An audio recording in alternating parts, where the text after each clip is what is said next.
கொடுத்து மகிழ்வோம்.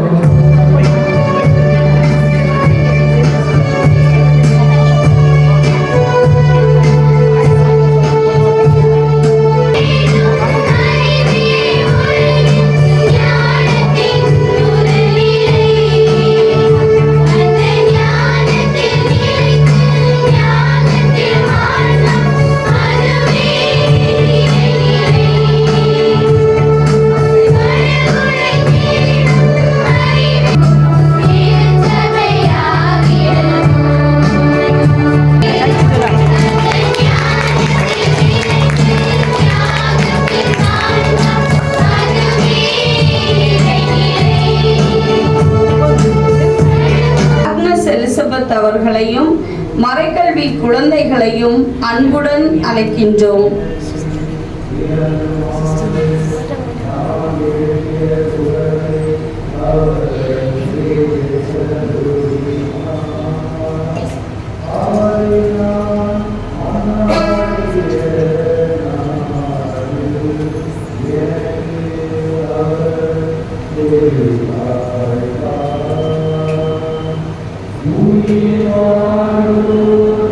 தூய ஆவியாரின் பெயராலே நம் ஆண்டவராகிய இயேசு கிறிஸ்துவின் அருளும் கடவுளின் அன்பும் தூய ஆவியாரின் தோழமையும் உங்கள் அனைவரோடும் இருப்பதாக.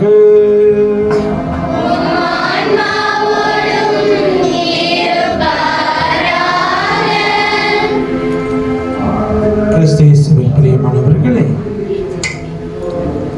இருபால் மறைக்கல்வி ஆசிரியர் பெருமக்களே, அருட்சகோதரிகளே, அன்பார்ந்த என் குழந்தைகளே,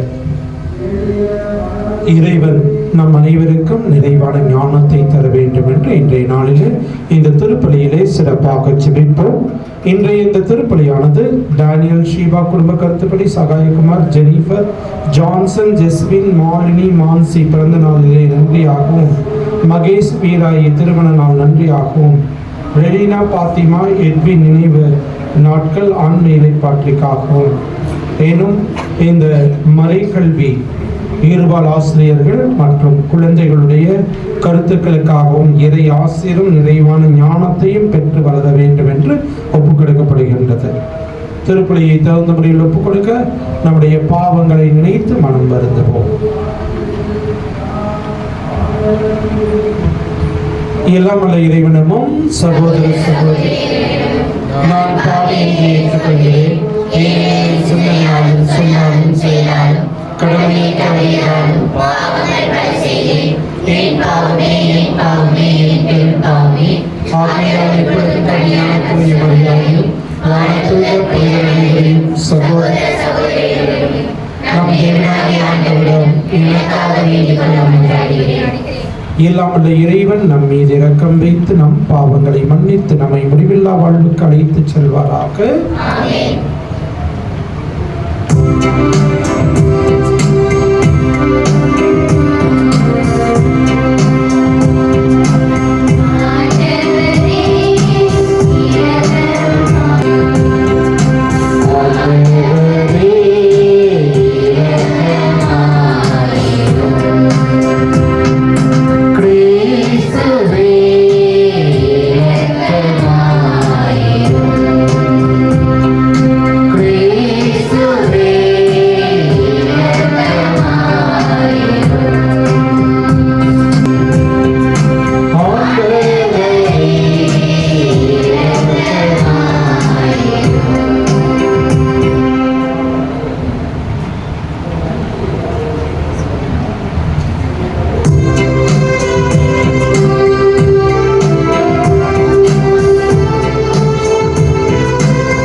எங்கள் இறைவனாகிய ஆண்டவரே, இந்த புதிய நாளுக்காக நாங்கள் உமக்கு நன்றி கூறுகின்றோம். மறைக்கல்வி ஆசிரியர்கள் மாணவர்களாகிய நாங்கள் இணைந்து நிறைவேற்றும் இத்திருப்பலியிலே உம்முடைய இறை ஒளியை பற்றி ஞானம் மிக்கவர்களாக உமக்கு ஏற்ற பிள்ளைகளாக வாழ அருள் தாரும். உம்மோடு தூய ஆவியாரின் ஒன்றிப்பில் ஒரே இறைவனாய் வாழும் உம்மை மன்றாடுகின்றோம்.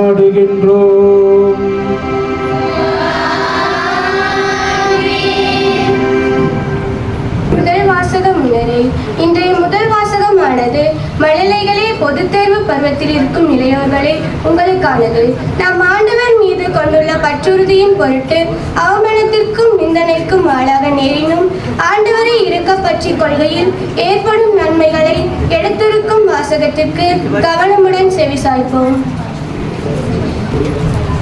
முதல் வாசகம் எசாயா நூலிலிருந்து வாசகம். அதிகாரம் 50, இறை வசனங்கள் 5 - 9 முடிய. ஆண்டவராகி என் தலைவர் என் செவியை திறந்துள்ளார். நான் கிளர்ந்தெழவில்லை, விலகி செல்லவும் இல்லை. அடிப்போருக்கு என் முதுகையும் தாடியை பிடுங்குவோருக்கு என் தாடையையும் ஒப்புவித்தேன். நிந்தனை செய்வோருக்கும் காரி உமிழ்வோருக்கும் என் முகத்தை மறைக்கவில்லை. ஆண்டவராகி என் தலைவர் துணை நிற்கிறார். நான் அவமானம் அடையேன். என் முகத்தை கார்பாறை ஆக்கிவிட்டேன். இழிநிலையை நான் அடைவதில்லை என்று அறிவேன். நான் குற்றமற்றவன் என எனக்கு தீர்ப்பு வழங்குபவர் அருகிலுள்ளார். என்னோடு வாக்கப்படுபவன் எவன்? நாம் இருவரும் எதிரெதிரே நிற்போம். என் மீது குற்றச்சாட்டுபவன் எவன்? அவன் என்னை நெருங்கட்டும்.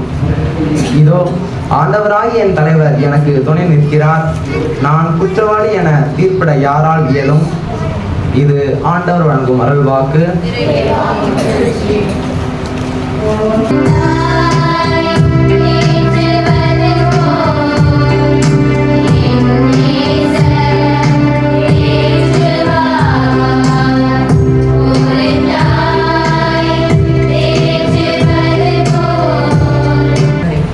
இரண்டாம் வாசகமானது சொற்களால் அன்று ஈகை செயல்களால் வாழ்க்கை முறைகளால் இறைவனின் மீதான பற்றினை பிறரோடு பகிர்ந்திட அழைக்கின்றது. போதிய உடையும் அன்றாட உணவும் அன்பிற்கான தேவையும் இருக்கும் அடித்திறப்போருக்கு உதவும் போதெல்லாம் நலமற்றிற்கும் இயேசுவிற்கு உதவுகின்றோம். என்றுரைக்கும் வாசகத்திற்கு செவி கொடுக்கும். யாக்கோபு எழுதிய திருமுகத்திலிருந்து வாசகம். 2ஆம் அதிகாரம், இறை வசனங்கள் 14 - 18 முடிய.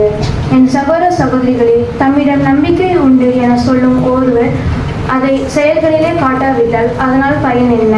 அந்த நம்பிக்கை அவரை மீட்க முடியுமா? ஒரு சகோதரன் அல்லது ஒரு சகோதரி போதிய உடையும் அன்றாட உணவும் இல்லாதிருக்கும் போது அவர்கள் உடலுக்கு தேவையான எவற்றையும் கொடாமல் உங்களுள் ஒருவர் அவர்களை பார்த்து நலமே சென்று வாருங்கள், குளிர் காய்ந்து கொள்ளுங்கள், பசியாற்றிக் கொள்ளுங்கள் என்பார் என்றால் அதனால் பயன் என்ன? அதை போலவே நம்பிக்கையும் செயல் வடிவம் பெறாவிட்டால் தன்னிலே உயிரற்றதாய் இருக்கும். ஆனால் ஒருவரிடம் நம்பிக்கை இருப்பது போல இன்னொருவரிடம் செயல்கள் இருக்கின்றன என யாராவது சொல்லலாம். அதற்கு என்பது செயல்கள் இன்றி எவ்வாறு நம்பிக்கை கொண்டிருக்க முடியும் என காட்டுங்கள்.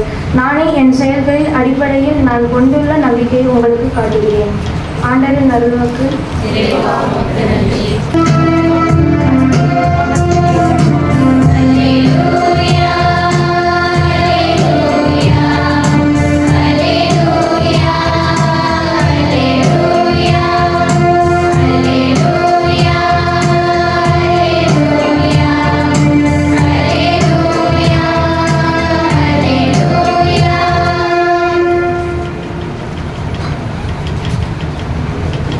எளிய மனத்தோர் பேரு வேற்றோ, ஏனெனில் விண்ணரசு அவர்களது.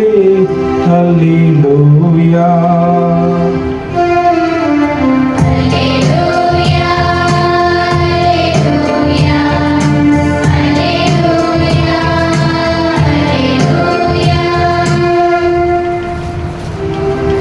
ஆண்டவர் உங்களோடு இருப்பாராக.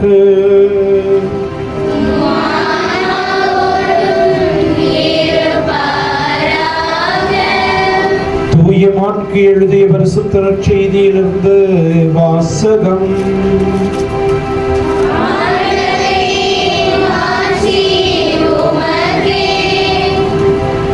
மாற்கு நற்செய்தி 8ஆம் அதிகாரத்தில் 27 to 30 வரை உள்ள இறைவாக்கியங்கள். மாற்கு நற்செய்தி 8ஆம் அதிகாரம் 27 to 30 வரை. இயேசு தம் சீடருடன் பிலிப்பு செசரியாவை சார்ந்த ஊர்களுக்கு புறப்பட்டுச் சென்றார். வழியில் அவர் தம் சீடரை நோக்கி, நான் யார் என மக்கள் சொல்கிறார்கள் என்று கேட்டார். அதற்கு அவர்கள் அவரிடம், சிலர் திருமுழுக்கு யோவான் எனவும், வேறு சிலர் எலியா எனவும், மற்றும் சிலர் இறைவாக்கினர்கள் ஒருவர் எனவும் சொல்கின்றனர் என்றார்கள். ஆனால் நீங்கள் நான் யார் என சொல்கிறீர்கள் என்று அவர் அவர்களை கேட்க, பேதுரு மறுமொழியாக, நீர் மெசியா என்று உரைத்தார். தம்மை பற்றி எவரிடமும் சொல்ல வேண்டாம் என்று அவர்களிடம் இயேசு கண்டிப்பாய் கூறினார். ஆண்டவரின் அருள்வாக்கு. கிறிஸ்துவே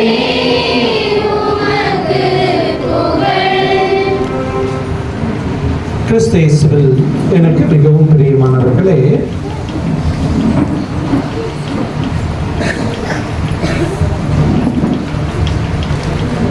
இன்னைக்கு இயேசு யார் என்று தன்னுடைய திருத்தூதர்களிடத்தில் கேட்கின்றார். 2 நிகழ்ச்சியை நான் உங்களுக்கு சொல்றேன், நீங்க என்ன பண்ணுவீங்கன்றது சொல்றேன். ஃபர்ஸ்ட் நிகழ்ச்சி, நீங்களும் என்னோட ஃப்ரெண்டு, அவங்க ஹிந்து, ஓகே, அப்படி இருக்கின்ற போது அவங்க ஊர் திருநாள் வருது, நமக்கு திருவிழா வருது இல்லையா, அந்த மாதிரி வாடி எங்கள் கோயிலுக்கு வா, போகலாம் வாடா எங்கள் கோயிலுக்கு அப்படின்ட்டு கூட்டிகிட்டு உங்களை கோயிலுக்கு போவதற்கு அவன் ரொம்ப டியர் ஃப்ரெண்டு. சின்ன கிளாஸ்லேருந்து நீங்கள் 2 பேரும் பயங்கர ஃப்ரெண்ட்ஸ். அப்படி இருக்கும்போது கோயிலுக்கு போவீங்களா? சொல்லுங்க. கோயிலுக்கு போவோம்னு சொல்றவங்க எத்தனை பேர்?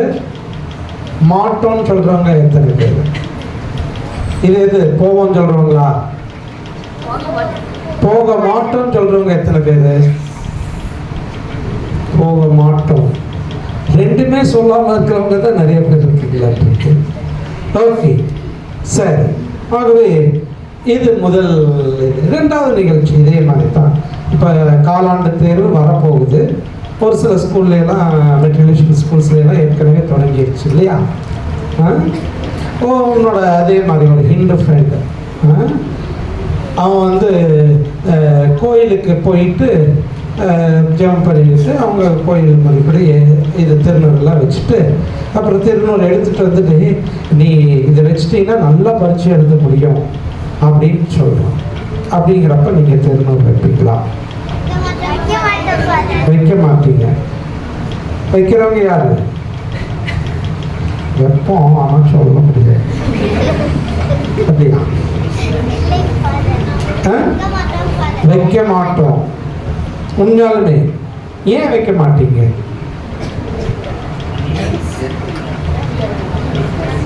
சீக்கிரம் சீக்கிரம், ஏன்னா அங்கே இப்போ இது பண்ணுறதுக்குள்ள நான் அனௌன்ஸ்மெண்ட்டுக்கு அங்கே போகணும். சீக்கிரம். நற்கருணை வாங்குறீங்களா? ஓகே, வெரி குட், அனுப்புகிறோம். சரி, கோயிலுக்கு போவோம்னு சொன்னீங்க இல்லையா? ஒரு சிலர் கையை துயர்த்துனீங்க. ஏன் கோயிலுக்கு போவோம்னு சொன்னீங்க? இந்து கோயிலுக்கு. இந்து கோயிலுக்கு சொல்லுங்க. அவங்களும் சாமி. அதனால போறோம். Very good. அப்புறம் சீக்கிரம் சீக்கிரம். சும்மா சுத்தி பார்க்க போகலாம். Okay, very good. அப்புறம் சரி, சிற்பங்கள் எல்லாம் நல்லா இருக்கும், அதனால போகலாம். இப்போ டூருக்கு கூட்டிகிட்டு போகும்போது தஞ்சாவூர் கோயில் அந்த மாதிரி இதெல்லாம் போவோம். ரைட். குலதெய்வ கோயிலுக்கு கடா வெட்டுறதுக்கு. அப்போ சோறு தான் நமக்கு முக்கியம் இல்லையா? அதனால கடா வெட்டி கொடுப்பாங்க, அதனால போகிறோம். Okay, right. வேற சரி. ஆகவே இன்றைய நற்செய்திக்கு நாம் வருவோம். இங்க போட்டிருக்கிறது என்ன? இயேசு உனக்கு யார்? ஆகவே உண்மையிலுமே கோவிலுக்கு நாம் ஆராதனை செலுத்த போனோம்னா தவறு. அந்த போய் சாமியை அந்த இதை தொட்டு கும்பிட்டு இது பண்ணீங்கன்னா அது பாவம். ஏன் பாவம்? 10 கட்டளைகளுக்கு எதிரானது. நானே உன் கடவுள், என்னை தவிர வேறு தெய்வம் உனக்கு இருக்கக்கூடாது. திருநீர் வைக்கிறதும் அதே மாதிரி தான். ஆகவே தான் அதை தவிர்ப்போம் சொல்றோம். சரி, அப்படின்னா உனக்கு இயேசு யார்? கடவுள். அப்புறம் உங்களுடைய உறவுல இயேசு யாரு? தந்தை, அப்பா, அப்புறம் ஃப்ரெண்டு. Wonderful, very good. அப்புறம் சீக்கிரம். மதர். அப்புறம் ஆகவே எனக்கு இயேசு அப்பா, அம்மா, ஃப்ரெண்டு, தோழர், தோழி, உடன் பிறந்த, இப்படி பல்வேறு நிலையில் நாம் இயேசுவை பார்க்க முடியும். இன்றைய நற்செய்திக்கு வந்தோம்னா, நற்செய்தியில மாற்கு நற்செய்தியிலிருந்து நாம் வாசித்தோம். ஒரு முதல் பகுதியை மட்டும்தான் நான் வாசித்தேன். 2வது பகுதியும் இருக்குது. இயேசு தன்னுடைய துன்பத்தை பற்றியெல்லாம் சொல்வார். நீங்க என்னுடைய சீடனாக இருக்க வேண்டும்னா என்னுடைய சிலுவையை சுமந்து கொண்டு வர வேண்டும் சொல்வார். ஆகவே இந்த முதல் பகுதியை மட்டும் நாம சிந்தனைக்கு வைத்துக் கொள்வோம். ஆகவே உனக்கு இயேசு யார் அப்படிங்கிறப்ப, எனக்கு என் இயேசு அப்பா, அம்மா, நண்பர், உடன் பிறந்தோர், இப்படி பல்வேறு உறவுகள் நாம் அழைக்கின்ற போது அந்த இயேசுவுக்கு நாம் முதன்மையான இடம் தருகின்றோமா? யோசித்து பார்க்க அழைக்கப்படுகின்றோம். ஆகவே அப்படின்னா எனக்கு இயேசு தான் எல்லாத்தை விட முக்கியம். ஏன்னா இயேசு தான் எனக்கு எல்லாம். எல்லாம் இயேசுவே, எனக்கெல்லாம் இயேசுவே அப்படின்னு பாடுறோம். வெறும் பாடலாகத்தான் இருக்குதா? உண்மையாலுமே நம்முடைய வாழ்க்கையாக இருக்குதா? 2ஆம் வாசகம் அதைத்தான் நமக்கு சொல்கின்றது. உங்களுடைய வாழ்வும், உங்களுடைய நம்பிக்கையும், உங்களுடைய செயலும் இணைந்து செல்ல வேண்டும். நம்ம வாழ்க்கையில நிறைய டைம் என்ன ஆகுதுன்னா, தண்டவாளத்தில் இருக்கக்கூடிய 2 தண்டவாளம் போல என்னுடைய நம்பிக்கை ஒரு மாதிரி இருக்கும், என்னுடைய வாழ்க்கை வேறு மாதிரி இருக்கும். இங்கே ஒரே கடவுளை விசுவசிக்கின்றேன் அப்படின்னு சொல்லிட்டு இந்த கோயிலுக்கு போறது, அங்க மந்திரிக்கிறாங்கன்னா அங்க போறது, அதை பண்றது, இதெல்லாம் ஒரே சர்வேசனையா விசுவசிக்கிறோம். யோசிக்கிறோம் நம்முடைய நம்பிக்கை எப்படிப்பட்டதாக? இயேசு தான் எனக்கு எல்லாம்னா அவர் மட்டும்தான் நம்ம நம்பணும், அவரை மட்டும்தானே பற்றி கொள்ளணும். அவர் தான் எனக்கு எல்லான்ட்டு இருக்கணும் இல்லையா? இருக்கிறோமா? அப்படின்னா இயேசுவுக்கு முதன்மையான இடம் கொடுக்குறோன்னா கோயிலுக்கு லேட்டாக வருவோமா? இதே வாசிக்கும் போது ஒரு சிலர் வந்தீங்க, அதுவும் பெரியவங்க. இதே ஸ்கூலுக்கு லேட்டாக போவீங்களா? கேட்டு சாத்திடுவாங்க. நிறைய ஸ்கூல் கேட் சாத்துவாங்க. எத்தனை ஸ்கூல்ல கேட் சாத்திடுவாங்க 8:15. அப்புறம் எத்தனை ஸ்கூல்ல ஓட விடுவாங்க லேட்டா வந்தா? வேற என்னென்ன பனிஷ்மெண்ட்ஸ் எல்லாம் இருக்குது? அப்படின்னா கோவிலுக்கு தான் we take it for granted. என்னப்பா சாமியார் எப்போ வந்தாலும் போய் நன்மை நாக்கு நீட்டு நன்மை வாங்கிக்கலாம், கையை நீட்டு நன்மை வாங்கிக்கலாம் அப்படிங்கிற ஒரு நிலையில் இருந்தோம்னா நம்முடைய நம்பிக்கை எங்கே இருக்கின்றது என்று யோசித்து பார்க்க அழைக்கப்படுகின்றோம் பிரியமானவர்களே. ஆகவே இந்த நாளில் நான் இயேசு எனக்கு யார் அப்படிங்கிறப்ப எங்கள் அப்பா, அம்மா, இல்லைன்னா என் உடன் பிறந்தோர், இல்லைன்னா என்னுடைய சிறந்த தோழர், தோழி அப்படின்னு சொன்னோம்னா இயேசு தான் எனக்கு எல்லாம் அர்த்தம். அப்படிதானே? ஆமாவா இல்லையா? ஆமா. அப்படிங்கிறப்ப யாரை நாம் முழுமையா நம்பணும்? இயேசுவை மட்டுமே நம்ப வேண்டும். அவருக்கு என்ன தரணும்? முதல் இடம் அவருக்கு தான் தரணும், மற்றதெல்லாம் அப்புறம்தான். அப்படிங்கிற நிலையில நாம் இருக்கிறோமா? ஆகவே யோசித்து பாருங்க, கோயிலுக்கு லேட்டாக வந்தவங்க தயவுசெய்து இனிமேலாவது 8:15 மற்ற இது ஸ்கூலுக்கெல்லாம் 7:30 மணிக்குன்னா 7:15 போகிறீங்க, 8:15க்குன்னா 8 மணிக்குள்ள, இல்லாட்டினா டீச்சர் அடிப்பாங்க திட்டுவாங்கங்கிறாங்க. நம்ம கோயில்னா யாரும் கேட்கறதுக்கு இல்லை, சாமி மன்னிச்சிட்டு வா. So we should not take things for granted. அப்பா கோவில் தானே மெதுவாக போய்க்கலாம், எப்போ போனாலும் கோயில் திறந்தார், ஸ்கூல் கேட் தான் போட்டிடுவாங்க, எல்லாருன்னா தண்டனை கிடைக்கும். ஆகவே யோசிப்போம், யாருக்கு நாம முதலிடம் கொடுக்கின்றோம்? இயேசுவுக்கு கொடுக்கின்றோம் என்றால் இயேசு தான் நமக்கு எல்லாம்னா நாம் வாழ்விலே அதற்காக துன்பப்பட வேண்டும். உங்களுக்கு வாழ்விலே துன்பம் உண்டு, யோவான் நற்செய்தியில சொல்வார். அதே போல யோவான் நற்செய்தி 12ஆம் அதிகாரம் 24ஆம் வசனத்துல, கோதுமை மணி மண்ணில் விழுந்து மடிந்தால் ஒழிய அது பலத்தறியாது. மடிய வேண்டும், இறக்க வேண்டும். இயேசுவுக்காக எதையும் செய்கின்றவர்களாக நாம் இருக்கின்ற போதுதான் நம்முடைய வாழ்வும் நம்பிக்கையும் இணைந்து செல்கின்றதாக இருக்கும். இல்லாட்டினா தண்டவாளம் போல நின்று இருக்கிறார். ஆகவே வாழ்வும் நம்பிக்கையும் பகலும் இரவும் போல, நாணயத்தின் இரு பக்கங்கள் போல, வண்டியின் இரு சக்கரங்கள் போல இணைந்து செல்ல வேண்டும். அப்போதுதான் இயேசு எனக்கு முதன்மையானவராக இருப்பார். அப்படி முதன்மையானவராக இருக்க அருள் வேண்டி உண்மையிலுமே இயேசு தான் எனக்கு முதன்மையானவர் அப்படிங்கிறத உறுதியாக நம்பி எழுந்து நின்று நம்முடைய நம்பிக்கையை ஒரே சர்வேசனை விசுவசிக்கின்றேன் என்பதனை வார்த்தையாக சொல்வோம். பரலோகத்தையும் பூலோகத்தையும் படைத்த எல்லாம் வல்ல இறைவனை விசுவசிக்கின்றேன். அவருடைய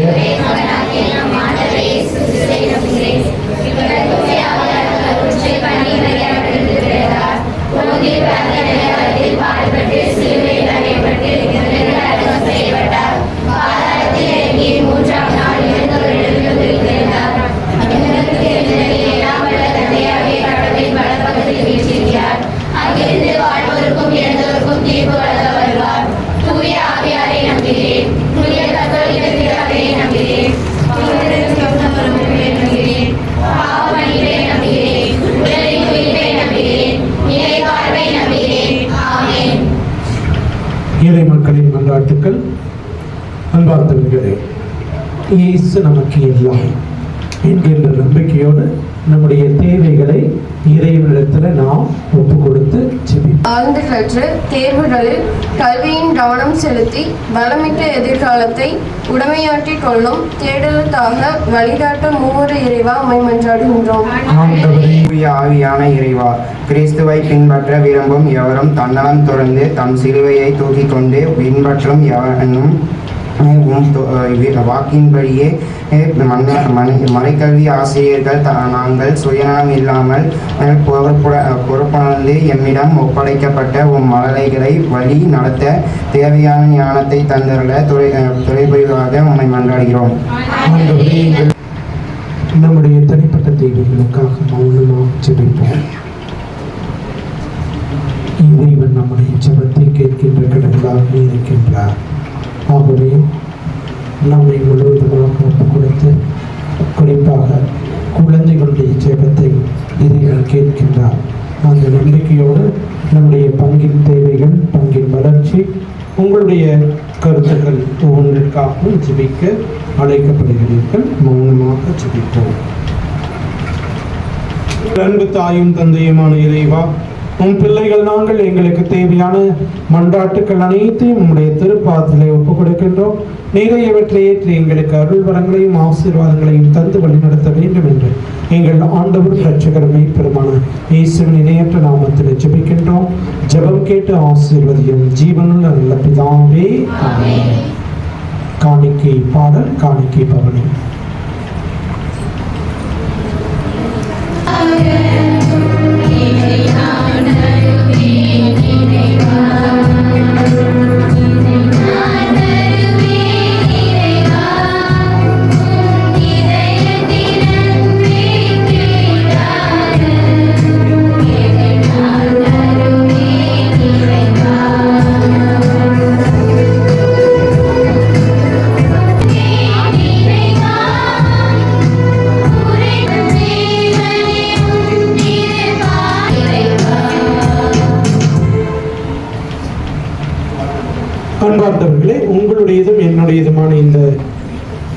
இப்பொழுது எல்லாம் வல்ல தந்தையாக்கி இறைவனுக்கு ஏற்றதாகும்படி செபியுங்கள்.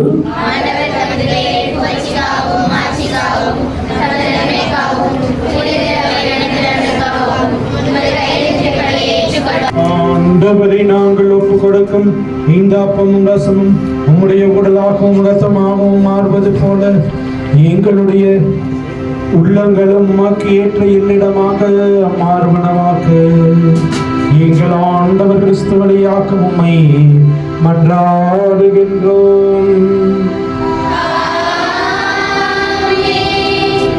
ஆண்டவர் உங்களோடு இருப்பாராக.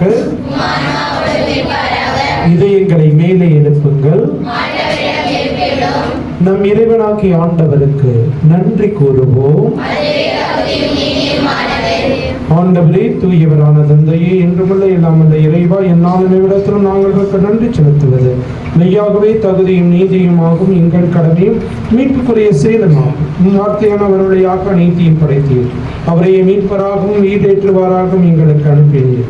அவர் தூய ஆவியால் உடலெடுத்து கன்னிமரியாளர் பிறந்தார். அவர் திருவுளத்தை நிறைவேற்றி புனித மக்களை மக்கள் பெற்றுத்தர தம் கைகளை விரித்து பாடுபட்டார். சாவை வென்று உயிர் பின்னரும் விளங்கச் செய்தார். ஆகவே வானதூதரோடு இணைந்து நாங்கள் உம்மை புகழ்ந்து முடிவின்றி பாடுவதாவது:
அப்பா தந்தையே இறைவா, நேர்மையாகவே தூயவர், புனிதத்திற்கு எல்லாம் தொடக்கமும் முற்றுமாக நீரே இருக்கிறேன். ஆகவே நம்முடைய தூய ஆவியை பொழிந்து இக்காணிக்கைகளை புனிதப்படுத்த வேண்டும் என நம்மை தாழ்மையிடம் நின்றாடுகின்றோம். இவ்வாறு எங்கள் ஆண்டவர் இயேசு கிறிஸ்துவின் உடலும் இரத்தமுமாக எங்களுக்கு இவை மாறுவனவா. அவர் பாடுபட உலம் கணிந்து தம்மை கையளித்த போது அப்பத்தை எடுத்து நன்றி செலுத்தி அதை பிட்டு தம் சீடருக்கு அளித்து அவர் கூறியதாவது: அனைவரும் இதிலிருந்து பெற்று உண்ணுங்கள், ஏனெனில் இது உங்களுக்காக கையளிக்கப்படும் என் உடல்.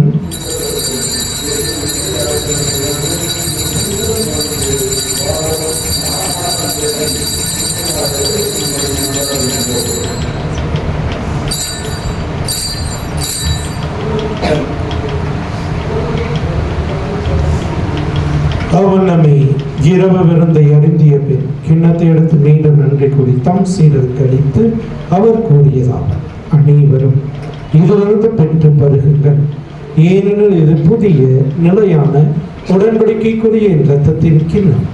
இது பாவ மன்னிப்புக்கென்று உங்களுக்காகவும் பலருக்காகவும் சித்தப்படும். இதை நினைவாக செய்யுங்கள்.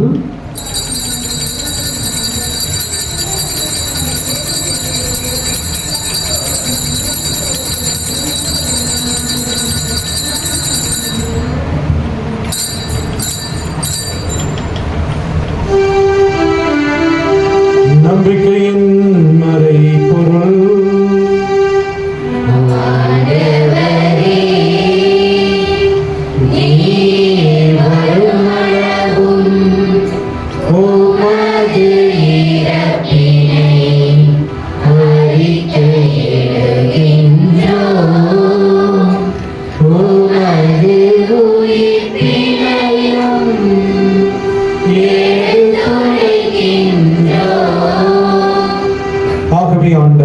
நாங்கள் கிறிஸ்துவின் இறப்பினையும் உயிர்ப்பினையும் நினைவு கூர்ந்து வாழ்வு தரும் அப்பத்தையும் மீட்பளிக்கும் கிண்ணத்தையும் உமக்கு ஒப்புக் கொடுக்கின்றோம். ஆண்டவரே, நாங்கள் உம்மை போற்றி புகழ்கின்றோம். எங்களுடைய திருத்தந்தை பிரான்சிஸ், எங்கள் ஆயர் தாமஸ் அக்வினாஸ், இனிய திருநிலையினராகிய அனைவரோடும் நாங்கள் உம்மை போற்றி புகழ்கின்றோம், உம்மை போற்றுகின்றோம், உம்மை புகழுகின்றோம், நன்றி கூறுகின்றோம், உம்மை போற்றுகின்றோம், உம்மை புகழுகின்றோம், நன்றி கூறுகின்றோம். எங்கள் அன்புக்கு உரியவர்களையும் நம்முடைய பெற்றோர்கள், உடன் பிறந்தோர், நண்பர்கள் அனைவரையும் ஒப்பு கொடுத்து ஜெபிப்போம்.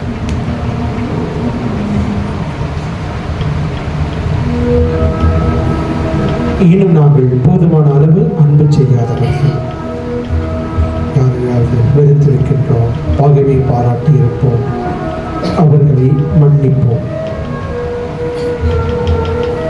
இன்னும் எங்களுடைய வாழ்விற்காக உழைக்கக்கூடிய எம் ஆசிரியர்கள், மருத்துவர்கள், இது போன்ற இருக்கக்கூடிய ஒவ்வொருவரையும் நீர் ஆசீர்வதித்தோம்.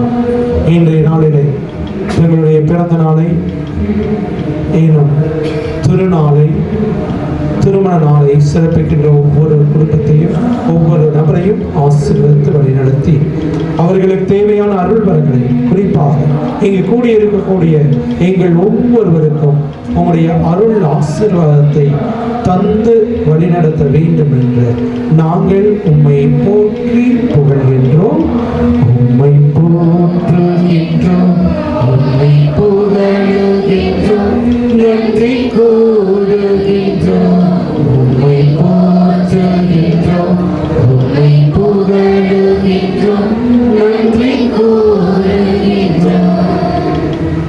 மேலும் உயிர்த்தெழும் எதிர்நோக்குடன் துயில்களும் எங்களுடைய பெற்றோர், உற்றார், உறவினர், நண்பர்கள், யார் முடியாத ஆன்மாக்களையும், உத்திரிக்கும் நிலையில் இருக்கின்ற ஆன்மாக்களையும் நினைவு கூர்ந்து அவர்களை நீர் உமது திருமுக ஒளியினுள் ஏற்றருள வேண்டும் என்று நாங்கள் உம்மை போற்றி புகழ்கின்றோம், உம்மை போற்றுகின்றோம், உம்மை புகழுகின்றோம், நன்றி கூறுகின்றோம், உம்மை போற்றுகின்றோம், உம்மை புகழுகின்றோம், நன்றி கூறுகின்றோம். இறைவனின் கன்னித்தாயான தூய மாற்றுமிக்கப்படுகிற மரியா, தூய வளனார், உம் புனித அப்போஸ்தலர், இவ்விளைகள் நமக்கு வந்தவராய் இந்த புனிதர் அணியோடு நாங்கள் நிலையான வாழ்வில் தோழமை கொண்டு ஓம் திருமகன் இயேசு கிறிஸ்து வழியாக உம்மை புகழ்ந்தேத்தும் வரமருள நாங்கள் உம்மை வேண்டுகிறோம்.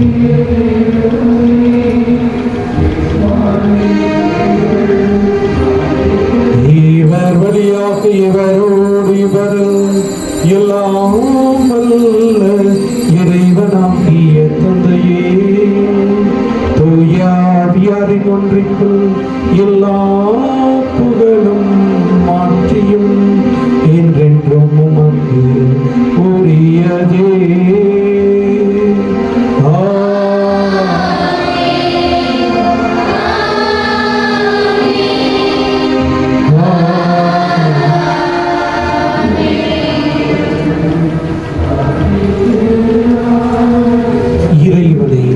அப்பா என்று அழைக்க நமக்கு இயேசு கற்றுக் கொடுத்துள்ளார்.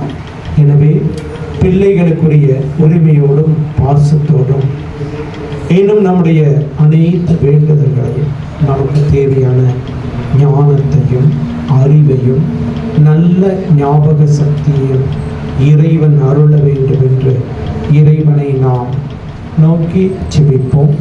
விண்ணுலகில் இருக்கிற எங்கள் தந்தையே,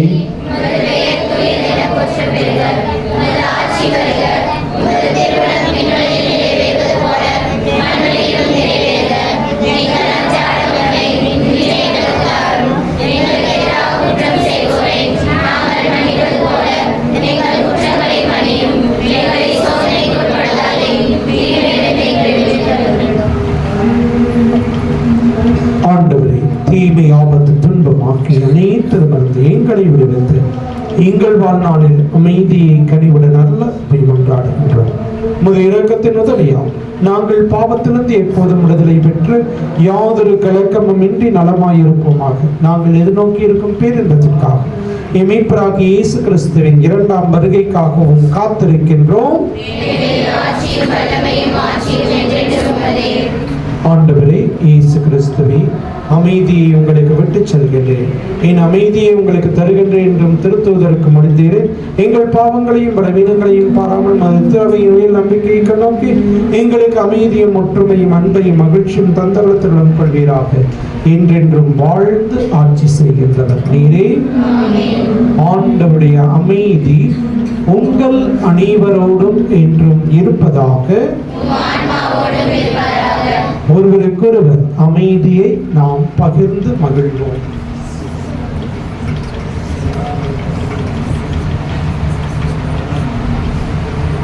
உலகின் பாவங்களை போக்கும்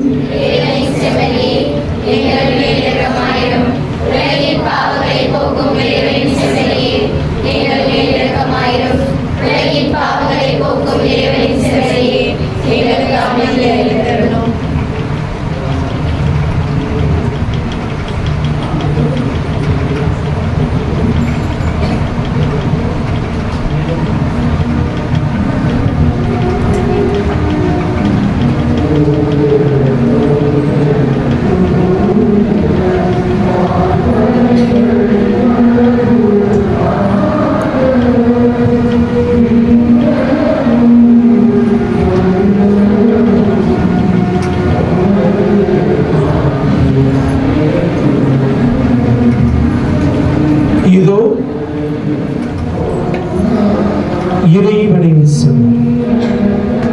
நமக்காக தன்னையே பலியாக்கிய இயேசு. ஆகவே இந்த இயேசுவை நோக்கி அன்பே கல்வாரி அன்பே என்கின்ற பாடலின் வரிகளை நாம் பாடும் இயேசுவை உட்கொள்ள நம்மை தயார்படுத்துவோம். அன்பே கல்வாரி அன்பே, உம்மை பார்க்கையிலே என் உள்ளம் உடையுதப்பா. அன்பே கல்வாரி அன்பே, உம்மை பார்க்கையிலே என் உள்ளம் உடையுதப்பா. என்னை பின் செல்ல விரும்புகின்றவர் தன்னையே மறுத்து தன் சிலுவையை சுமந்து கொண்டு என்னை பின்தொடரட்டும் என்று அழைப்பு கொடுக்கக்கூடிய இயேசுவரை வாழ்வின் சிலுவைகளை சுமந்து செல்ல இறைவன் தேவையான வரங்களை தர நம் உள்ளத்தை நாடி வருகின்றார். இவருடைய அன்பின் விருந்திற்கு அழைக்கப்பட்டுள்ள நாம் ஒவ்வொருவரும் பேறு பெற்றோர்.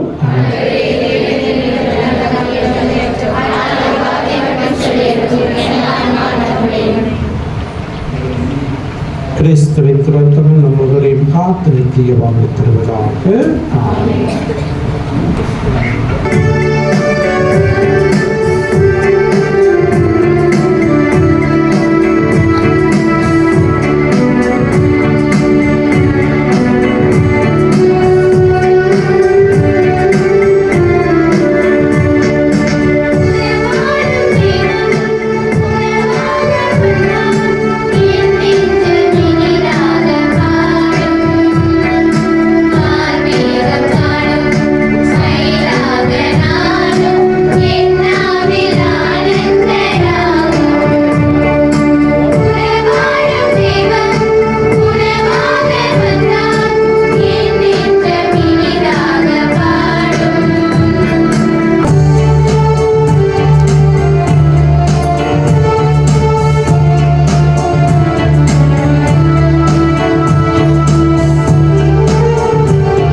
அன்பார்ந்தவர்களே, இன்றைய நாளிலே நாம் இந்த உங்களுக்காக இந்த திருப்பலியை நிறைவேற்றி இருக்கின்றோம். இந்த மாதத்துக்கு ஒரு வாரம் மேக்ஸிமம் செகண்ட் வீக் பிளான் பண்ணியிருப்பேன்.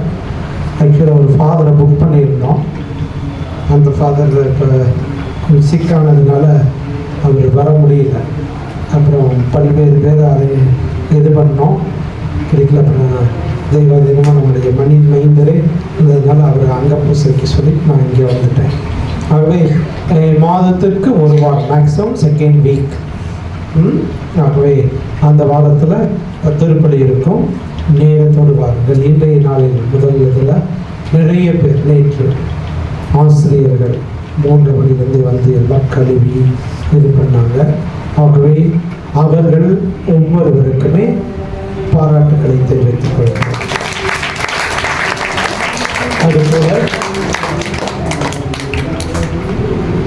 அதுபோல நம்முடைய அருட்சகோதரிகள் அவங்களும் நமக்கு பல்வேறு உதவிகளை செய்து கொண்டே இருக்கின்றார்கள். எல்லா விதத்திலும் நமக்கு துணையாக இருந்திருப்பாங்க. அடைக்கலம் சிஸ்டர் நீங்கள் 2 எடுக்கலாம். Okay okay. ஆகவே இவங்க 2 பேர்த்துக்குமே அருட்சகோதரிகள் பிரைமரி ஹெச்எம் ரீட்டா சிஸ்டர் அவர்களுக்கும், அதே போலவே தமிழ் சிஸ்டர், அவங்க பேர் தமிழ் அரசு, தமிழ் ஓகே, அவங்களுக்கும் நம்முடைய நன்றிகளை தெரிவிக்கிறோம். இது பண்ண மாணவ மாணவிகள், குழந்தைகள் நேற்று நிறைய பேர் வந்து இதுக்கான எல்லா வேலையும் செஞ்சீங்க. உங்களுக்கும் என்னுடைய பாராட்டுகள். ஆகவே நம்ம வந்து நான் திருப்பி அங்கே போயிடுவேன். திருப்பலியின் மேன்மையை உணர்வோம். வாழ்வும் வழிபாடும் இணைந்து செல்ல வேண்டும். ஆகவே அதை உணர்ந்து கொள்ளுங்க. உங்கள் எல்லாத்துக்கும் நாய்க்குட்டி பிடிக்குமா? நாய் பிடிக்குமா? பூனை பிடிக்குமா? எது பிடிக்குமா? பெட்டனிமல்? பூனை, நாய். சரி, ஓகே. சரி, நீங்கள் என்ன பெட் அனிமல் பிடிக்குமோ அதை நினச்சிங்க. உங்களை போல ஒரு பையனுக்கு நாய் ரொம்ப பிடிக்கும். ஆகவே அவங்க அப்பா அம்மாட்ட எப்படியோ இது பண்ணி காசு வாங்கிட்டு போய் நாய் வாங்க போகிறோம். அங்கே போய் அந்த கடையில் பார்க்குறான், நிறைய நாய் இருக்குது. அதில் வெள்ளையேன்னு அழகாக ஒரு நாய் எடுத்துக்காமா. அதனால் அந்த நாயை காசு கொடுத்து வாங்கிட்டு வரான். வாங்கிட்டு திரும்பி வரும்போது பார்த்தோன்னா இங்கே வந்து பசங்கள்லாம் அவங்க ஃப்ரெண்ட்ஸ் எல்லாம் விளையாண்டுருக்காங்க. டே வாடா விளையாடலாம் கொஞ்ச நேரம் அப்படின்ட்டு கூப்பிடுறாங்க. உடனே இவனுக்கு ஆசை வந்துடுச்சு விளையாடுறதுக்கு. விளையாண்டுருக்குறாங்க. இந்த உங்கள் ஃப்ரெண்ட்ஸ்லேயே குறும்பு சேட்டையெல்லாம் பண்ணக்கூடியவங்க இருப்பாங்க இல்லையா, அந்த மாதிரி தான் அங்கே இதில் ஒரு பையன் இருந்தான். அங்கே அந்த பையன் பார்க்குறான். பையில என்ன இருக்குது? அழகான நல்ல வெள்ளையாக இருக்கக்கூடிய நாய்க்குட்டி இருக்குது. இவன் என்ன பண்ணுறான்னா பார்க்குறான், பக்கத்தில் அங்கே ஒரு பன்னிக்குட்டி மேய்ஞ்சிட்டு இருக்குது. இந்த பன்னிக்குட்டி எடுத்து அந்த பையில் போட்டு நாய்க்குட்டியை மறைச்சி வச்சாங்க. இவன் வந்து வீட்டுக்கு ஓடுறான். விளையாண்டு முடிச்சோம். ஓடும்போது ஓடி வீட்டில் போய் அம்மா அம்மா அப்பா அப்பா பாருங்க அழகான வெள்ளை நாய்க்குட்டி வாங்கிக்கிறேன் அப்படின்ட்டு தூக்கி காமிக்கிறேன். என்ன வருவாங்க? பன்னிக்குட்டி. உடனே அவங்க அப்பா திட்டுறாங்க. டே என்னடா இது கூடவா ஒழுங்காக வாங்க தெரியாது, இதை போய் வாங்கிட்டு வந்திருக்கிறீன்னு திட்டுறாங்க. திட்டினோடனே அவன் வந்து திருப்பி ஓடுறான். திருப்பி வழியில் பார்க்குறான். இவங்க பசங்க விளையாட கூப்பிட்றாங்க. உடனே இவன் காசை விளையாடுறான். இந்த டைம் அந்த குடும்பக்கார பையன் என்ன நினைக்கிறான்னாச்சா, ஏற்கனவே ஒரு தடவை அவன் ஏமாத்திட்டோம் அப்படின்ட்டு பன்னிக்குட்டியை வெளியே விட்டு என்ன பண்ணுறான், நாய்க்குட்டியை உள்ளே விட்டாரு. இவன் கொஞ்ச நேரம் விளையாட்டு திருப்பி ஓடுறான். ஓடி போய் கடைக்காரங்கிட்ட, ஏயா நான் சின்ன பையன்ட்டு நீ ஏமாத்திட்டியா, ஏமாத்திட்டு எனக்கு நீ பன்னிக்குட்டியை கொடுத்துருக்கதோ பாரு அப்படிங்கிறான். என்ன வருதாங்க? அழகான வெள்ளையான நாய்க்குட்டி எடுக்காமா. அப்போ அந்த நாய்க்குட்டியை பார்த்து சொன்னாங்கம்மா, ஒன்னா நீ நாய்க்குட்டியாரு இல்லாட்டினா பன்னிக்குட்டியாரு. கொஞ்ச நேரம் நாய்க்குட்டியாகவும் கொஞ்ச நேரம் பன்னிக்குட்டியாகவும் இருக்காது அப்படின்னு சொன்னாங்க. நாமும் நம்முடைய வாழ்க்கையில் சில நேரத்தில் பார்த்தோம்னா டீச்சர்கள் இப்போ அப்பா அம்மா இருக்கும்போது நல்ல பசங்களாக இருப்போம் இல்லையா. அதே இது அவங்கள யாரும் பார்க்காதப்ப இல்லாத சேட்டையெல்லாம் செய்யணும். ஆகவே அப்படி இல்லாமல் என்றைக்குமே கடவுளுக்கு ஏற்ற நல்ல குழந்தைகளாக இருக்கணும். அப்போ தான் நம்முடைய வாழ்வும் நம்பிக்கையும் இணைந்து செல்லும். ஆகவே அப்படி செல்ல நாம் முயற்சி எடுப்போம். இறுதி ஜெபத்திற்கு நாம் முழுத்தற்படியிடுவோம்.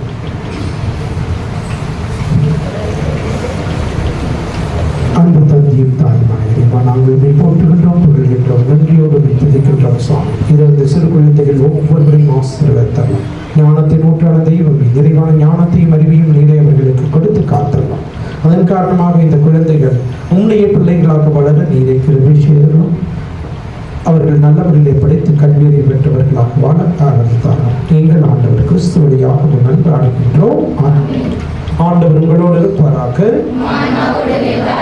இன்று வாழும் எல்லாம் உள்ள இறைவன் தந்தை மகன் தூய ஆவி ஆசீர்வதிப்பாராக.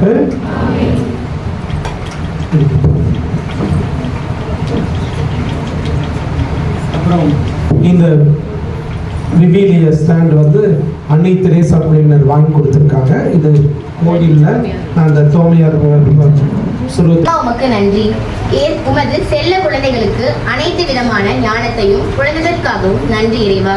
சிறு குழந்தைகளை என்னிடம் வரவிடுங்கள், அவர்களை தடுக்க வேண்டாம் என்ற உமது இறை வசனத்திற்கு இணங்க எமது பாசமிகு பங்கு தந்தை அவர்களால் இந்நாளில் இத்திருப்பலியை நிறைவேற்றி தந்தமைக்காக நன்றி இறைவா.